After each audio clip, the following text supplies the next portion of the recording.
What's going on, brothers? It's Matt Deegs here. Appreciate you guys for dropping by. And in today's video, we're going to be going over week 19 Hard Stratagem. This will be a guide on how to beat it with ease. All right, guys, we're going to go over the battlefield conditions, tips and tricks for the map itself, because there are going to be a few areas and a few key things that you do need to know regarding this map and the battlefield conditions that will affect it. We're going to be going over the best guns, best melee weapons, best perks, and best classes to beat this stratagem. All right, guys, if this is something you're interested in, sit back, enjoy. Don't forget to like, subscribe, and if you want to support the channel a little further, consider becoming a channel member. It's definitely not a prerequisite. Simply sitting back and enjoying the video is more than enough for me, guys. All right, with that being said, let's jump into it. All right, guys, so let's hop over to Stratagem and the actual week 19 Hard Stratagem here. Okay, so let's go over the battlefield conditions a bit, and I want to talk about a few things and how it'll affect the map itself. All right, so the map is Obelisk. So if you haven't played the Operation Obelisk before, you're in for a doozy. I won't go into too much detail on the operation, but there are areas that you're going to require to shoot certain eyes, to shoot certain flying objects. So these flying eyes will be ejected from the sorcerer at the end of the mission. And there are a few battlefield conditions that are going to be, or make those eyes very tough to see, but we'll go over that in a second. And then there's some areas as well that already have a a dimming effect or a shadow of the warp already intact because it's deep underground and you need a chalice to carry. And with Shadow of the Warp battlefield condition added to this, it makes it even harder. But with that being said, guys, let's get into it. So we have the battlefield conditions. We have the first one. We have hardened skin. So enemies ignore the first 3 hits. Now there's a specific weapon that we'll get into in a second that eliminates these first 3 hits very, very quickly and in one shot. Okay, so that won't be too much of an issue. Then we have Laraman cells. If I'm saying that right, great. If I'm not, oh well. Laraman cells. So this battlefield condition is probably one of my favorite ones, honestly. So Laraman cells, your health is passively restored at a slow rate. So this allows you, if you get hit pretty bad, you go down to like 10 HP, you get really low. This is where, especially if you don't have a class that has a healing perk like Unmatched Seal or Adrenaline Rush for Vanguard, or the banner with Invigorate and Icon or Purification for Bulwark. This is where Laraman cells are really going to come in handy. All you have to do is kind of, if you really get hit, you really get a lethal hit, you kind of jet out of the area, recover, hold out for maybe 30 seconds, and boom, you're going to get your health right back to full. Now remember, Laraman cells will not restore your health to the point where your mortal wound is gone. It'll get you to full health, but it will not take off your mortal wound. So you're still going to need a med kit for that, and med kits are extremely rare. So with that being said, I did die very early on. There was a shitstorm of a situation with a couple Terminators and a Hellbrute. Just by that sentence, you should know how shitstorm of a situation it was. So I ended up going down. One of my teammates got me up, thankfully. So the rest of the mission, I fortunately did not go down, but I was always cautious because I still had my mortal wound. I did not find a med kit, or the one med kit that was found, someone else took, which is completely fine. So you do have to play a little bit carefully once you get that mortal wound. And again, Laraman cells do not restore your mortal wounds, all right? Then we have Shadow of the Warp. So this one's pretty annoying. So we have squad members can only see 30 meters in front of them. The rest is covered in darkness. Now, remember, with Obelisk, guys, you will be going underground into tombs that already have a Shadow of the Warp element to it, where there is darkness all around. So the added fact that you have an additional Shadow of the Warp battlefield condition, it just makes it a little more tougher, and you can see even less. All right, so just keep that in mind going into the tombs. And then we have Summoner. So every uninterrupted call for reinforcement summons an extremist enemy. Now you'll find that you do not want this to happen. So, but most of the people, most of the times I've played with teammates, most of us end up going for those enemies that are calling for reinforcements. So really, just keep playing the way you're playing, and most of the time we end up aiming for those guys to take them out, right? So that's just part of the game. So this summoner battlefield condition shouldn't affect you unless you're a little bit sloppy and you end up not targeting the reinforcement call, or you just absolutely can't. It's a disaster. It's a shit show. There's nothing you can do, and they end up calling it. It is what it is. You will probably get a tournament. You will get a Terminator, but it is what it is. They're easy to kill, and you just take them out, right? That being said, in terms of the Terminus enemies, we did encounter 2 Terminus, so 2 Hellbrutes. We took them out quite efficiently, so that was good. But with that being said, you might only have 1. Again, it is up to the game. From my understanding, 2 is the norm for the hard weekly stratagems, at least in my experience. But if you get 1, fantastic. If you get 2, you got this. All right, guys.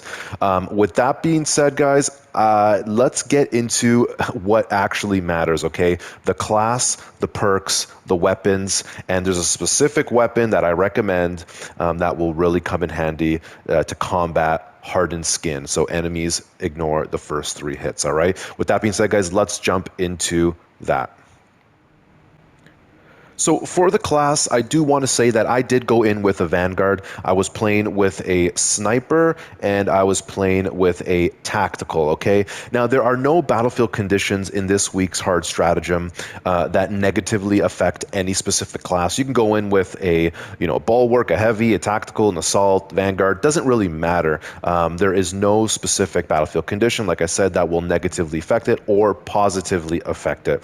There is specific weapons that will negatively and positively, okay? Now, this is where I do have to say using the new heroic bolt pistol will really, really come in handy. Now, remember, if you haven't unlocked the heroic version, and if you don't know anything about it, we'll go over to the perk tree, and I'll show you what the heroic perk gets you. So you can fire 3 shots in a round. So you can fire shots in 3-round bursts. So remember the first battlefield condition, guys, the enemies ignore the first 3 hits.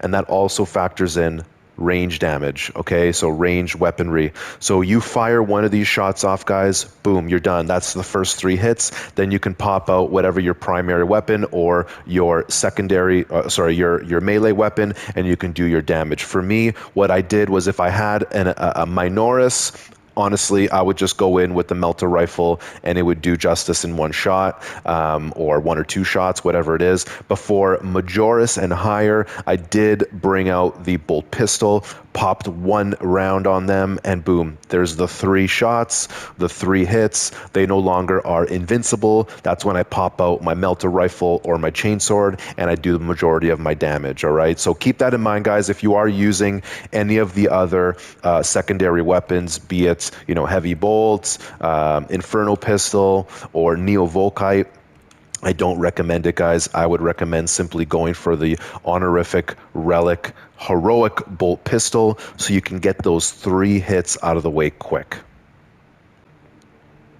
Now, if you want to go over some perks that may help you, again, keep in mind with the Laraman cells, you will have passively restoring health capabilities. So the perks such as Unmatched Zeal or Adrenaline Rush, where you get 5% for every Majoris level or higher kill, or you get 30% back for Extremis or Terminus.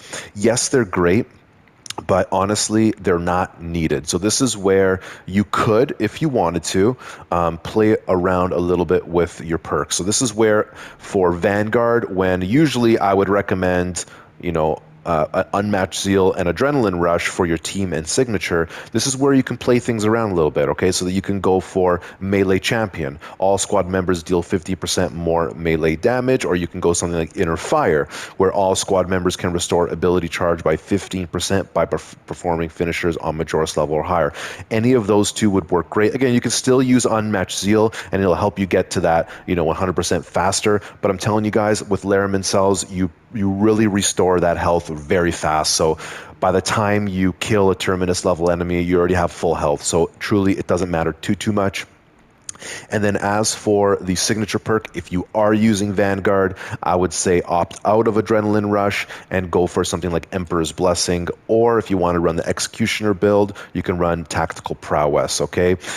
If you're using another class, I would say something like Invigorating Icon, take that off, and you can use Concussive Force, okay? Especially if you're going to be using the Thunder Hammer. So if you don't know Concussive Force, guys, it's a Shield Bash deals 200% more damage, Shield Rush deals 100% more damage, and Thunder Hammer Pummel deals 100% more damage and deals area of effect damage within a 7-meter radius, okay? And the cooldown is only 5 seconds. So this one's a big switch for you. Again, you'll become a little more,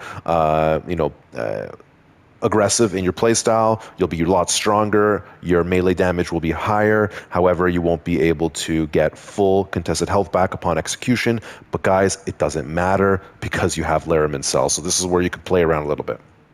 So another class that you can move a perk around would be Sniper. Now, I always like to run Purification, but with Purification, if you don't know, so manually activating Camo Cloak removes negative status effects and restores all contested health. Now, this one's a huge perk for healing. However, with the Lariman Cells, you don't really need these healing perks. Honestly, you would be better suited for other perks that restore your ability or add more range damage or more melee damage or whatever, right? So I would take this one out and add either one of these, okay?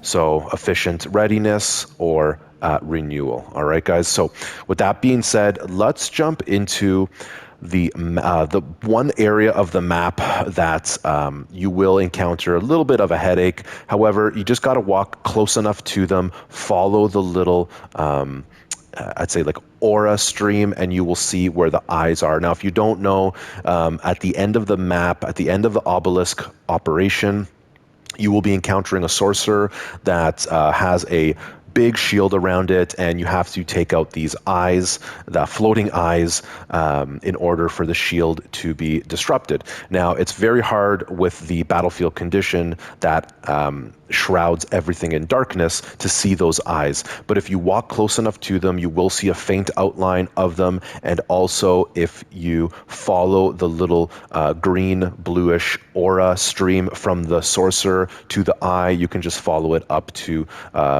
the sky, and you can shoot it down, all right? And you'll see the outline. It's definitely a lot harder than usual, but outside of this, guys, there's really nothing else to add to the map. Keep in mind that with the tomb area, it's already shrouded in darkness, so adding the Shadow of the Warp battlefield condition just adds even more darkness to the tomb area. All right, guys? So with that being said, let's hop into that one part of the mission, and I'll go over a couple little things again.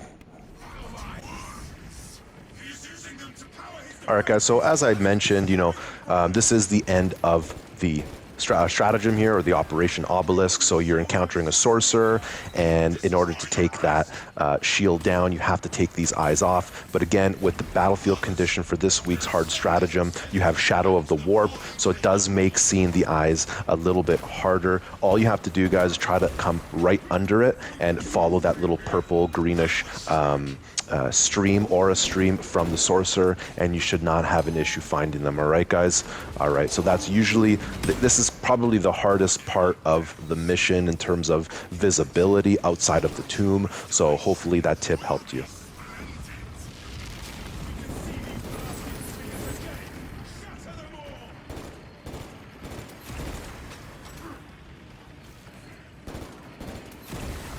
All right, guys, and that's it for this week's Hard Stratagem. Thank you so much for watching. Again, if you enjoyed this guide, don't forget to like, subscribe, and stay tuned. I'm going to show you 2 more kind of clips at the end of this video if you want to watch for a little bit of action. 2 kind of shitstorm situations, so sit back, enjoy the video, and guys, I'll see you in the next one. Don't forget to drop into a live stream, guys. I'm always playing with viewers, so I'll see you guys there, all right? With that being said, thank you so much for watching, and I'll see you in the next one.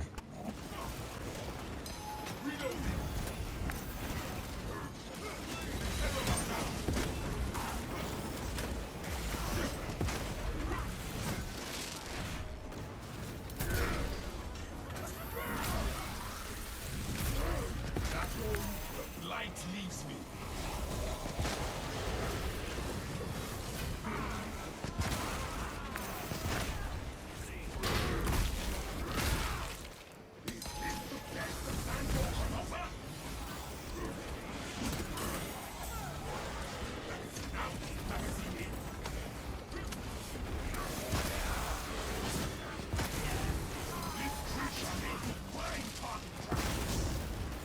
What needs grappling?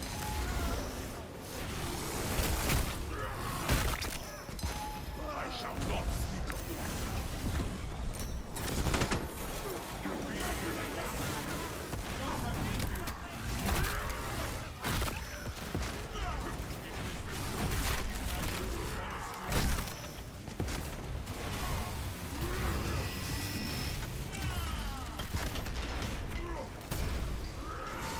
Brothers, I am again ready for battle.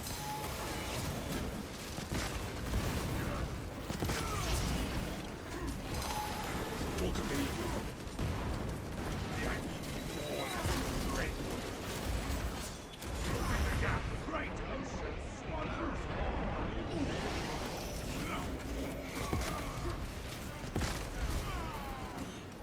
Corruption tries to taint me. Do not go to earth. I will